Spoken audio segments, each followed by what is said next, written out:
आणि आज आपण आलोय ओल्ड पनवेलमधल्या श्रीकृष्ण बोर्डिंग हाऊस या लोंढे बंधूंच्या भोजनालयामध्ये। पनवेलमधल्या प्रत्येकाला लोंढे बंधूंचं जेवण माहीत आहेच आहे। कित्येक वर्ष त्यांच्या भोजनाचा आस्वाद आम्ही घेत आलोय। माझं माहेर आहे आणि त्याच्यामुळे आमच्या तरी उत्तम परिचयाचं आहे। अतिशय उत्तम पद्धतीचं घरगुती जेवण तुम्हाला इथे मिळतं। आता दुपारचे ऑलमोस्ट 3:30 झालेले आहेत आणि आम्ही आता जेवायला आलो, कारण इथे भरपूर वेटिंग असतं दुपारपर्यंत।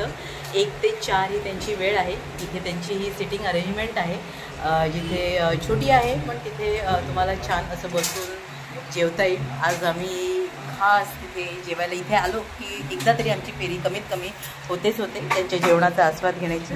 साध्या पद्धतीचं पण अत्यंत सात्विक आणि घरगुती असं जेवण इथे मिळतं। तर पनवेलकरांना तर अर्थ ते ठाऊकच आहे, पण ज्यांना कोणाला माहीत नसेल त्यांनी आवर्जून भेट द्या। विरूपक्ष मंदिराजवळ जनकल्याण बँकेच्या बाजूला ओल्ड पनवेल। तोपर्यंत स्वस्त खा आणि मस्त राहा।